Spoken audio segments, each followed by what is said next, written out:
ఈ వీడియోలో మనం ఎంతో క్విక్గా చేసుకునే స్ప్రింగ్ ఆనియన్ రైస్ ఎలా చేయాలో చూద్దామండి. ఇది చాలా అంటే చాలా టేస్టీగా ఉంటుంది, చాలా తొందరగా చేసుకోవచ్చు. Hi friends, welcome to Vasantha's kitchen.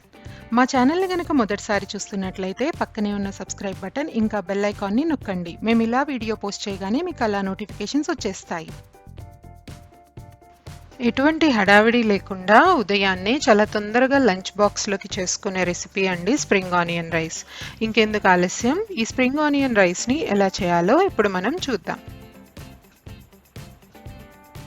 ముందుగా స్టవ్ ఆన్ చేసుకొని కడాయిలోకి ఒక 2 టీ స్పూన్స్ ఆయిల్ని యాడ్ చేసుకోవాలండి. మంటని మీడియం ఫ్లేమ్లో ఉంచి ఆయిల్ అనేది వేడవనివ్వాలి. ఆయిల్ వేడైన తర్వాత ముందుగా 1/2 ఇంచి అల్లం ముక్కని తురుముకొని యాడ్ చేసుకోవాలి. అలాగే 3 వెల్లుల్లి రెబ్బల్ని చిన్న చిన్న ముక్కలుగా కట్ చేసి యాడ్ చేసుకోవాలండి. దీన్ని 1 నిమిషం పాటు మంటని లోలోకి మార్చుకొని ఫ్రై చేసుకోవాలి. ఆ తర్వాత ఇందులోకి 2 పచ్చిమిర్చిని ఇలా చిన్న చిన్న ముక్కలుగా కట్ చేసి యాడ్ చేసుకోవాలండి. అలాగే స్ప్రింగ్ ఆనియన్స్లో వైట్ పార్ట్ అండి, ఆ ఉల్లికాడల్లో మనకి వైట్ ఇంకా గ్రీన్ ఉంటాయి.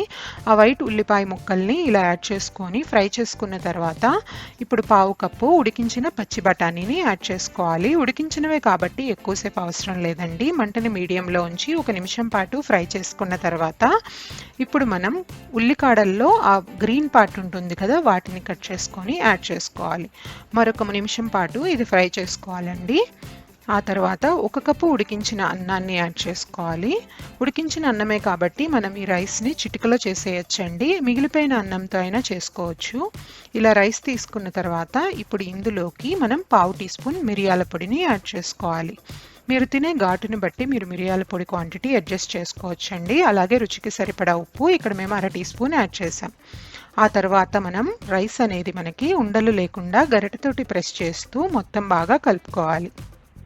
ఇలా కలుపుకున్న తర్వాత స్టవ్ ఆఫ్ చేసేసి మీ దగ్గర వెనిగర్ ఉంటే ఒక 1/2 టీ స్పూన్ యాడ్ చేసుకోండి, లేకపోతే నిమ్మకాయ రసమైనా యాడ్ చేసుకోవచ్చు.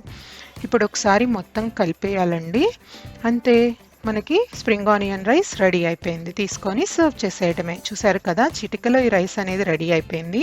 టేస్ట్ కూడా చాలా అంటే చాలా బాగుంటుంది. ఎటువంటి హడావిడి లేకుండా ఈ రైస్ని మీరు చాలా తొందరగా చేసేయచ్చు. ఈ రైస్ని మీరు ఒకసారి ట్రై చేసి ఎలా వచ్చిందో మాకు కమెంట్ సెక్షన్లో తప్పకుండా తెలియచేయండి. వీడియో కనుక మీకు నచ్చినట్లయితే లైక్ చేసి మీ ఫ్రెండ్స్కి, ఫ్యామిలీకి షేర్ చేయండి.